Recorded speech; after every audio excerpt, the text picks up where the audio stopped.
یہ ان کافروں کے اوپر رسول کا احسان ہے، اور یہ مدینے کے فقراء پر فاطمہ کا احسان ہے۔ اب عقل کہتی کہ جب اللہ کے رسول نے اور رسول کی بیٹی مکے اور مدینے، کیونکہ مکے کے یہی کافر جن کی آج اتنی مدد کی گئی، یہی کلمہ پڑھ کے بعد میں مسلمان ہو گئے، جس مکے اور مدینے پر اتنا احسان ہے رسول زادی کا،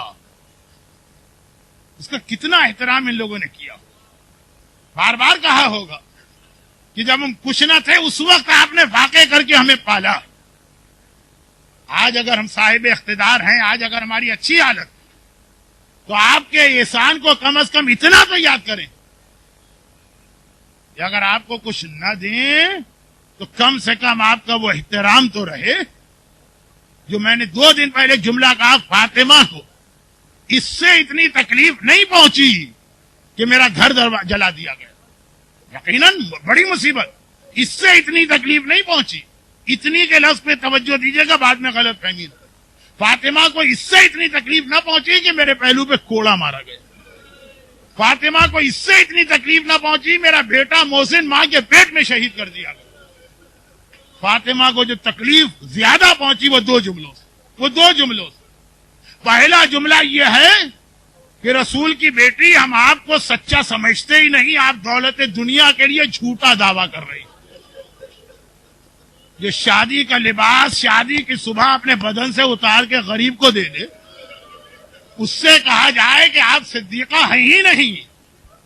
مباہلہ میں عیسائی تک جس کو دیکھ کر پکار اٹھیں کہ ایسے سچے چہرے نہیں دیکھے، اور کہا جائے کہ ہمیں نہ آپ کے دعووں پہ یقین ہے نہ آپ کے گواہوں پہ یقین ہے، علی بھی غلط، حسین بھی غلط۔ اور دوسرا جملہ جس نے فاطمہ کے دل کو بہت تکلیف پہنچائی وہ یہ کہ چلو جو کچھ تمہیں کرنا تھا کیا، جب پابندی لگا دی کہ آپ مدینے میں بیٹھ کے باپ کا ماتم بھی نہیں کر سکتے،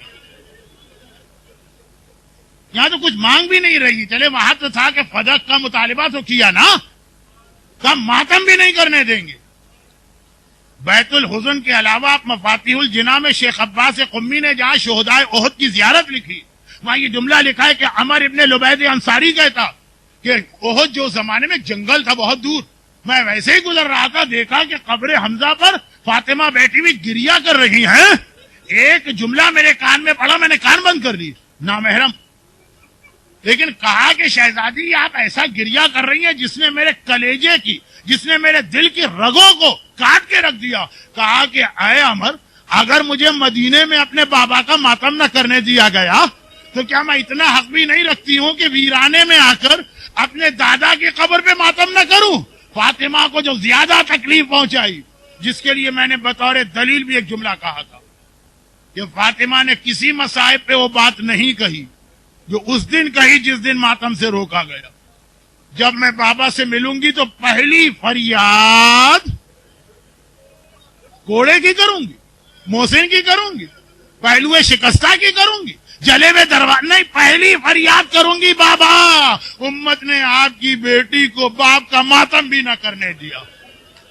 وہ فاطمہ کے فاطمہ نے، فاطمہ کی ماں نے، فاطمہ کے باپ نے اتنے احسانات ان پہ کیے، اور حالت یہ ہو گئی کہ جسمانی تکلیف بھی اپنی جگہ ہے، اور یہ جو روح پہ کوڑے لگے ہیں، یہ 2 جملے، دن بدن فاطمہ زیادہ سے زیادہ کمزور ہوتی جا رہی، یہاں تک کہ ایک وہ وقت آ گیا کہ اب فاطمہ نماز کے لیے بھی بستر سے نہیں اٹھ سکتی ہے۔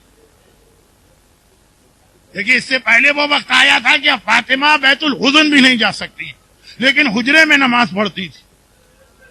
کیسے میں بتاؤں کہ فاطمہ یہ نماز کیسے پڑھتی تھی؟ حجرہ سیدہ کوئی بہت ہی لمبے چوڑے اتنے بڑے ہال کا نام نہیں، وہ مختصر سی جگہ ہوگی، 2 ستونوں سے لے کے ممبر تک اتنا سا حجرہ۔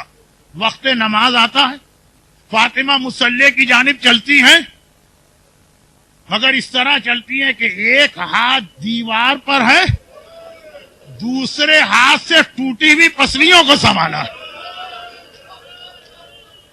ٹوٹی ہوئی پسلیوں کو سنبھال کے ایک ہاتھ دیوار پہ رکھ کے فاطمہ مصلی پہ آتی۔ لیکن عزاداروں، جس شہزادی نے ٹوٹی ہوئی پسلیوں میں بھی نماز قضا نہیں کی ہے، اس کے چاہنے والے کیا کبھی نماز چھوڑ سکتے ہیں؟ پھر وہ وقت آ گیا کہ اب اتنی طاقت بھی نہیں ہے کہ دیوار کا سہارا لے کے ٹوٹی ہوئی پسلیوں کو سنبھال کے مصلی تک جائیں. اب بستر پر بیٹھے بیٹھے نماز پڑھی جاتی ہے. اپنے اور میرے انداز سے اہل بیت کو نہ سمجھیے. اہل بیت کے یہاں سب سے بڑی قیامت ہے اگر کبھی وہ بیٹھ کے نماز پڑھے, کیونکہ نماز تو ایسی عبادت ہے کہ مولا کے پاؤں سے تیر کھینچو پتہ بھی نہ چلے.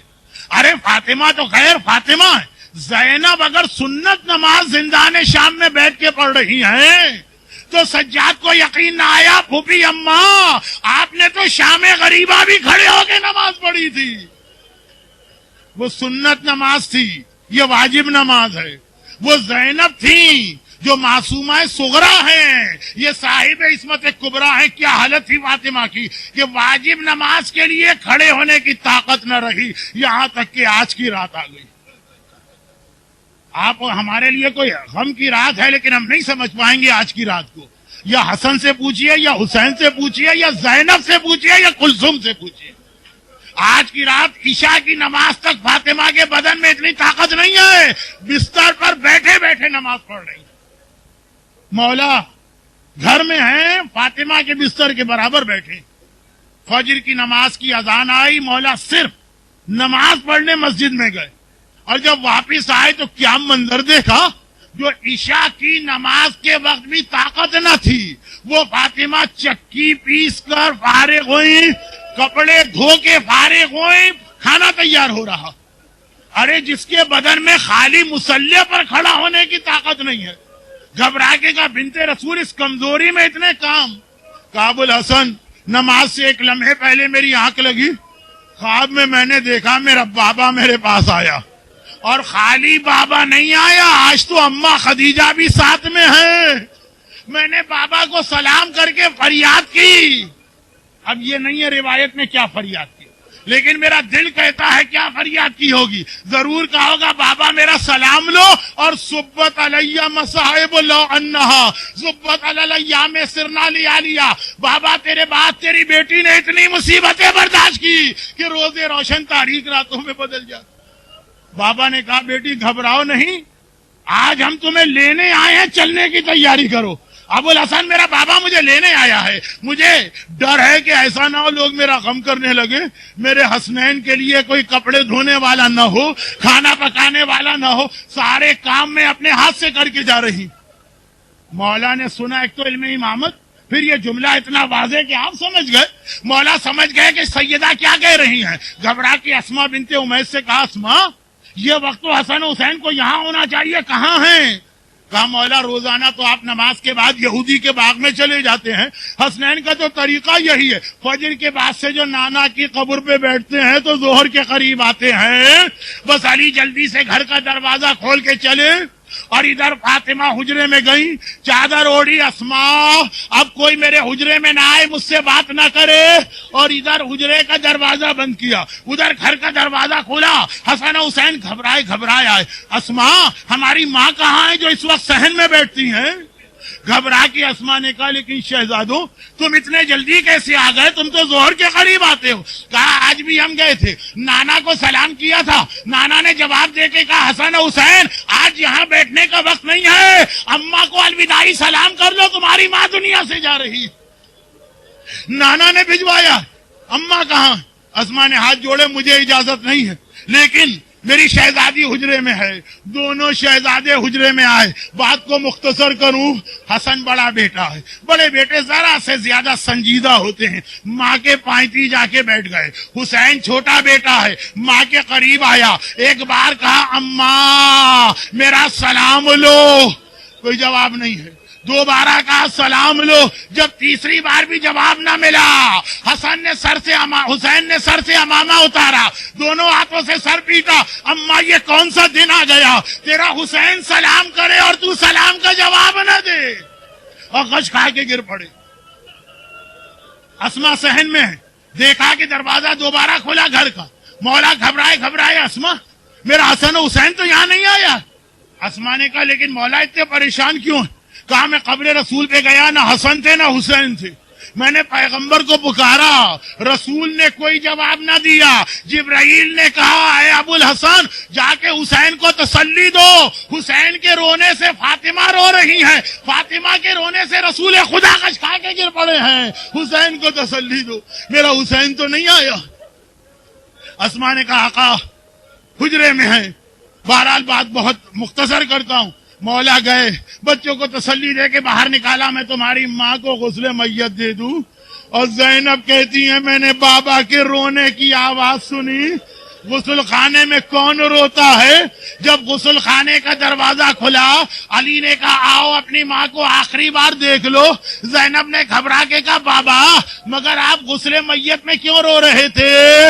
ارے دنیا کا سب سے بڑا صابر، میرا مشکل کشا مولا کہتا ہے زینب جب غسل میت کا پانی ڈالتے ڈالتے میں کمر پہ پہنچا تو کوڑے کا زخم آج 75 دن بعد بھی تازہ نظر آ رہا تھا۔ رسول کی بیٹی زخمی کمر کے ساتھ دنیا سے گئی۔